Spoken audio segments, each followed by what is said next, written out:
کہتے ہیں بہت سالوں پہلے ایک بادشاہ کی حکومت تھی جس کی بہت بڑی سلطنت تھی، لیکن اس کا کوئی وارث نہیں تھا۔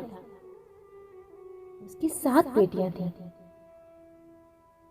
وہ بادشاہ جب بھی خوش ہوتا تو اپنی بیٹیوں کو بلاتا اور ایک لائن میں کھڑا کر دیتا اور پوچھتا، بتاؤ تم کس کا کھاتی ہو، اور ان کو انعام و کرام سے بھی نوازتا تھا۔ ہر بار بادشاہ کی چھوٹی بیٹی جواب میں کہتی کہ میں اپنے اللہ کا کھاتی ہوں اور اس کا اوڑھتی ہوں اور اسی کا پہنتی ہوں، جس پہ بادشاہ بہت ناراض ہوتا تھا۔ لیکن ایک دن اس کو بے حد غصہ آیا اور اپنی بیٹی کی اس بات کو بادشاہ سنتے ہی آگ بگولا ہو گیا اور کہنے لگا، اے کمبخت، تو نے میری ناشکری کی ہے، اب تجھے اس کی سزا ضرور ملے گی۔ شہزادی نے کہا، جو حکم ابا حضور۔ بادشاہ نے سپاہیوں کو حکم دیا، لے جاؤ اسے اور جنگل میں چھوڑاؤ، میں بھی تو دیکھوں کہ یہ میرے بغیر کیسے اللہ کا دیا کھاتی ہے اور اپنے نصیب کا پہنتی ہے۔ شہزادی سے تمام زیورات واپس لے لیے گئے اور خستہ کپڑوں میں بغیر کسی ساز و سامان کے بادشاہ کے حکم کے مطابق جنگل میں تنہا چھوڑ دیا گیا۔ لیکن شہزادی بہت پرسکون و مطمئن تھی، اللہ پہ توکل کرنے والی تھی کہ جو اس نے رزق اور عیش و آرام میرے نصیب میں لکھا ہے وہ مجھے ضرور ملے گا۔ سپاہی شہزادی کو جنگل میں چھوڑ کے واپس چلے گئے۔ شہزادی جنگل کو ادھر ادھر چاروں طرف سے دیکھنے لگی۔ جنگل میں درخت ہی درخت تھے اور دوپہر سے شام ہونے والی تھی۔ شہزادی نے سوچا، کیوں نہ کچھ لکڑیاں جمع کر لی جائیں تاکہ رات کو آگ جلاؤں، پھر کوئی جنگلی جانور بھی تو پاس نہیں آئے گا اور رات بھی گزر جائے گی۔ شہزادی جنگل میں لکڑیاں اکٹھا کرنے لگی کہ اس کی نظر ایک جھونپڑی پہ پڑی جہاں باہر ایک سفید رنگ کی بکری بندھی ہوئی تھی اور اندر سے کھانسنے کی آواز آ رہی تھی۔ پہلے تو شہزادی بہت حیران ہوئی کہ جنگل میں جھونپڑی۔ خیر جب وہ جھونپڑی کے اندر داخل ہوئی تو کیا دیکھتی ہے کہ ایک بوڑھا چارپائی پہ لیٹا ہے اور کھانستے کھانستے پانی پانی پکار رہا ہے۔ شہزادی نے ادھر ادھر دیکھا تو اسے کونے پہ پانی کا گھڑا نظر آیا۔ شہزادی نے پانی کا گلاس بھرا اور بوڑھے ضعیف کو پانی پیش کیا۔ جب بوڑھا بیدار ہوا تو شہزادی کو اپنے کمرے میں دیکھ کے حیران ہو گیا اور بولا، تم کون ہو بیٹی، اور اتنے بڑے جنگل میں تم کیا کر رہی ہو؟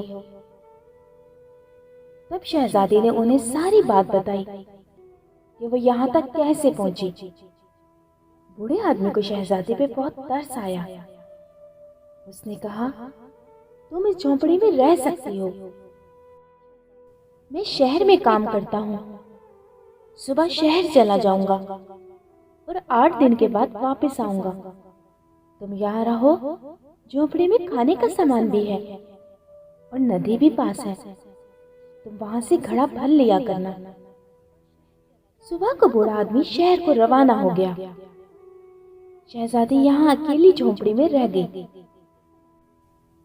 شہزادی نے بکری کا دودھ نکالا، آدھا اپنے لیے رکھ لیا اور آدھا باہر رکھ دیتی ہے کہ رات کو اگر کوئی جانور بھوکا پیاسا ہوگا تو وہ اسے پی لے گا، اور خود اندر آ کے سو جاتی ہے۔ صبح سویرے جب شہزادی اٹھتی ہے تو کیا دیکھتی ہے کہ دودھ کا برتن خالی ہے اور پاس ایک لال پڑا ہے جو دیکھنے میں بہت ہی نایاب اور قیمتی معلوم ہوتا ہے، اور پاس ہی سانپ کے نشان بھی نظر آ رہے ہیں۔ تب شہزادی کو یاد آتا ہے کہ بچپن میں اس نے سنا تھا کہ جب کوئی نایاب سانپ بہت خوش ہوتا ہے وہ ایک قیمتی لال اگلتا ہے جس کی قیمت ہیرے جواہرات سے بھی مہنگی ہوتی ہے۔ شہزادی بہت حیران ہوتی ہے اور دل میں سوچتی ہے کہ شاید سانپ بھوکا تھا، اس لیے وہ دودھ پی کر خوشی میں لال چھوڑ گیا۔ پھر وہ لال اٹھا کر اپنے پاس رکھ لیتی ہے اور پھر اگلی رات شہزادی برتن میں دودھ رکھ دیتی ہے، اور جب اگلی صبح اٹھ کے دیکھتی ہے تو برتن خالی ہوتا ہے اور اس کے پاس ایک قیمتی لال پڑا ہوتا ہے۔ ایسے ہی کرتے کرتے 7 دن گزر جاتے ہیں اور شہزادی کے پاس 7 لال جمع ہو جاتے ہیں۔ اس دن بوڑھا صاحب بھی آ جاتا ہے۔ تب شہزادی اسے لال دکھاتی ہے اور سارا واقعہ سناتی ہے۔ شہزادی بوڑھے آدمی کو 3 لال دیتی ہے اور کہتی ہے شہر جا کر یہ لال بیچ دو اور آتے ہوئے اپنے ساتھ کھانے پینے کا کچھ سامان لے کے آنا اور محل بنانے والے مزدور بھی لے کے آنا،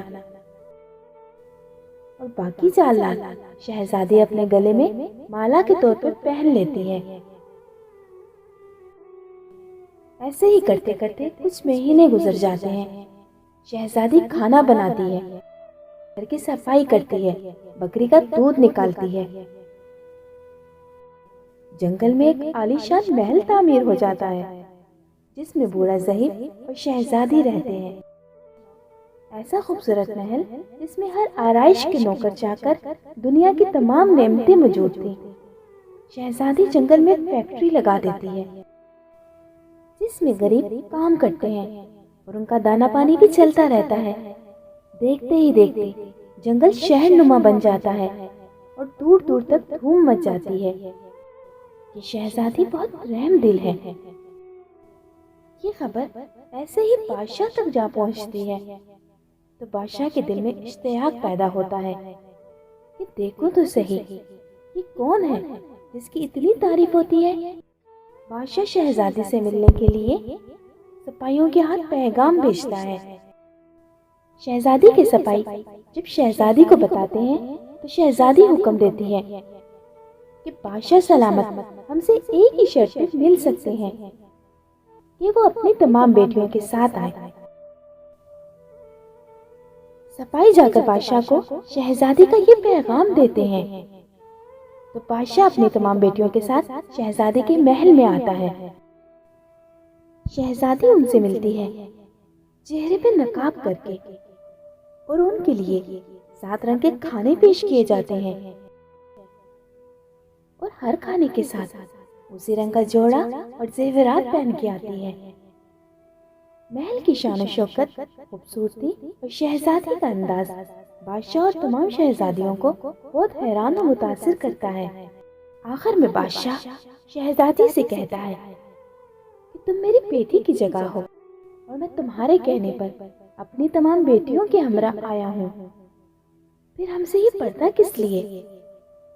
بہت اصرار پہ شہزادی کہتی ہے ٹھیک میں تیار ہو کے آتی ہوں۔ شہزادی کی یہ بات سن کے سب شہزادیاں آپس میں سرگوشیاں کرنے لگتی ہیں کہ اتنی تو تیار ہے، اتنے مہنگے زیورات پہنے ہوئے ہیں، اور اب کہتی ہے کہ تیار ہو کے آتی ہوں۔ تو کیا دیکھتے ہیں کہ دور سے خستہ حال کپڑوں میں کوئی آ رہا ہے، اور غور کرنے پہ بادشاہ کو یاد آیا کہ یہ تو ابھی تک زندہ ہے۔ میں تو سوچتا تھا کہ شاید جنگل کے جانور اسے کھا گئے ہوں گے، کیونکہ جب میں نے اپنے سپاہیوں کو شہزادی کی خبر لینے کے لیے بھیجا تھا تب انہوں نے مجھے بتایا کہ وہاں پہ شہزادی کا کوئی نام و نشان تک نہیں ہے۔ تو یہ کیسے ممکن ہے؟ بہرحال بادشاہ خوشی سے جھوم اٹھا اور کہتا ہے کہ شہزادی کو بلاؤ، میں تمہیں شہزادی سے آزاد کروا کے لے جاؤں گا، چاہے وہ تمہاری قیمت میں میری ساری سلطنت کیوں نہ مانگ لے۔ یہ سنتے شہزادی بولتی ہے نہیں ابا حضور، میں ہی وہ شہزادی ہوں، میں نہ آپ سے کہتی تھی میں اپنے اللہ کا دیا کھاتی ہوں اور اپنے نصیب کا پہنتی ہوں۔ بس اسی اللہ نے مجھے کہاں سے کہاں تک پہنچا دیا کہ آج میں آپ سے بھی زیادہ امیر ہوں۔ پھر شہزادی اپنا تمام حال اپنے ابا جان کو سناتی ہے کہ وہ کیسے اس مقام تک پہنچی اور اپنے گلے کی مالا جس میں ابھی بھی 4 لال موجود تھے دکھا دیتی ہے۔ یہ بات سنتے ہی باقی تمام شہزادیاں اپنے دل میں رشک کرنے لگتی ہیں اور سوچتی ہیں کہ کاش ہم نے بھی تب یہی کہا ہوتا کہ اللہ کا دیا کھاتی ہیں اور اپنے نصیب کا پہنتی ہیں۔ دوستو، سیدھی سی بات ہے، اللہ تعالیٰ نے ہر انسان کے حصے میں جو رزق لکھ دیا ہے وہ اس کو مل کے رہتا ہے۔ اب اس رزق کو آپ چاہیں تو حلال طریقے سے حاصل کر لیں اور چاہیں تو حرام طریقے سے حاصل کریں۔ رزق جتنا لکھا گیا ہے اتنا ہی ملتا ہے۔ اللہ رب العزت سے دعا ہے کہ وہ ہمیں صرف اور صرف حلال رزق ہی کھانا نصیب کرے، ہمیں حرام سے بچائے۔ آمین یا رب العالمین۔ جی ہاں دوستو، اسی طرح کی مزید اچھی ویڈیوز کے لیے ہمارے چینل کو سبسکرائب کر لیجئے اور بیل آئیکن کو پریس کر لیجئے تاکہ آنے والی ہر ویڈیو کی نوٹیفیکیشن آپ کو بر وقت مل سکے۔ ہمارے ساتھ بنے رہنے کا شکریہ۔ جہاں رہیے خوش رہیے، دعاؤں میں یاد رکھیے گا۔ اللہ نے کی بات۔